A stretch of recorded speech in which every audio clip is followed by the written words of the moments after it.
Oh, excuse me. I was eating some watermelon on this warm, breezy day with Debbie side swapping us.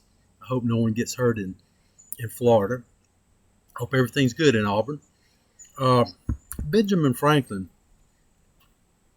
once said, "Whoever would overthrow the liberty of a nation must begin by subduing the freeness of speech."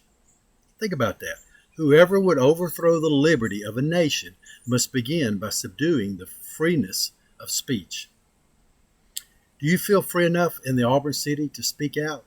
I hope you do. You must be informed. This is our third edition. My name is Robert Wilkins. I'll be your host. Upcoming meetings this month. Planning Commission meets August the 8th at 5 p.m. The Library Board meets August the 20th at 10 a.m. And on that same day, that night, at 6 p.m., the Board of Education meets. And by the way, August the 20th is my birthday.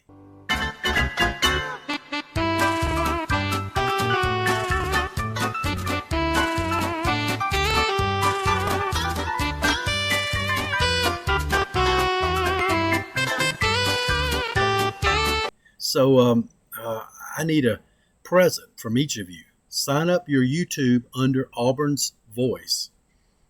AUBURNS, with no apostrophe, space, voice, VOICE. So it's AUBURNS, space, voice, VOICE, Auburn's Voice. City Council meeting is tomorrow night, August the 6th at 6 p.m. Here's a summary of what will be happening at the council meeting. One vacancy on the Green Street Advisory Board will be filled at Tuesday's meeting. The 4-year term will begin August the 8th. Responsibilities, some of them, are to study existing sidewalks and open space conditions in the city, to consider funding sources and potential methods for future land acquisitions, to propose a greenways master plan that identifies corridors for alternative non-motorized transportation that enhances protection of environmental sensitive areas, and to make recommendations for implementation of the proposed greenways plan. You citizens out there need to be on this board. Maybe your advice would have stopped some of the destruction by so many downtown developments, or at least made them greener. There are 2 special approval alcohol licenses up for approval. One is a pop-up special events beverage license at Plainsman Park for football games to serve beer. The state will not issue an alcohol beverage license without municipal approvals per state code, even though it is a state-owned property. The property is state-owned, therefore it is subject to the city's zoning regulations.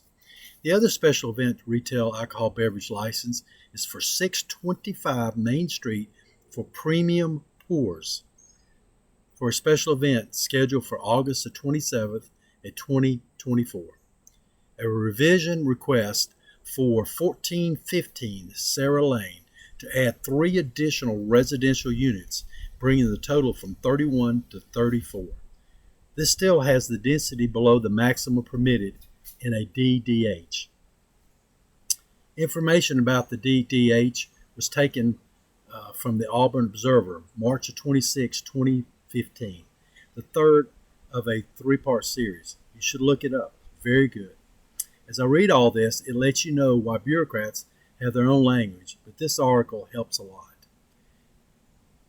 DDH stands for District Housing Developments. Typically have more variety in the housing stock, single family, townhomes, etc. 1 single family homes are permitted by right. Townhouses, duplexes, cottage housing, multiple family developments all have to go through conditional use approval process. Planning Director Forrest Cotton says it is a performance subdivision where you've got open space and you want to have more smaller slots. You're allowed a little more density, but you've got to provide open space in return for that. Institutional uses, churches, private schools, daycare homes are conditional uses in the DDH zone. As you are as our bed and breakfast. No commercial uses are permitted in the DDH zones, although a common configuration in the city is to place DDH residential developments behind or close in proximity to a commercial development in the Comprehensive Development District, CDD. Lots of initials. Next is the Taco Rita on North College Street is requesting an outdoor cafe space approval. That should be nice. The city will be approving their 2025 transportation plan, which is due in August of each year, as stipulated in the Rebuild Alabama Act. The 2019 law Rebuild Alabama Act was signed by Governor Ivey, which provides funds to cities from a gas tax increase. So we know where some of our gas money goes. The city will have approximately $500,000 based on revenue projections for resurfacing and other projects. Contracts on the consent agenda total approximately $150,000. Sewer improvement, police firing range improvements, 624 trash cans for public works. Matter of fact, mine's looking beat up. Maybe I'll be getting one of those. 2 truck utility bodies for public works. Other contracts and expenditures to be approved show how fortunate we are here in Auburn to have a city that has funding to maintain our city and to make Auburn a great place to live. A contract to complete Ann Pearson Park in the amount of $1.8 million. Oops, there went my one of my trees. The park is located on Shelter Mill Road and will include trails, a playground, restrooms, a pavilion, parking, and turning lanes on Shelter Mill Road. $320,000 from ambulance for a body rescue truck.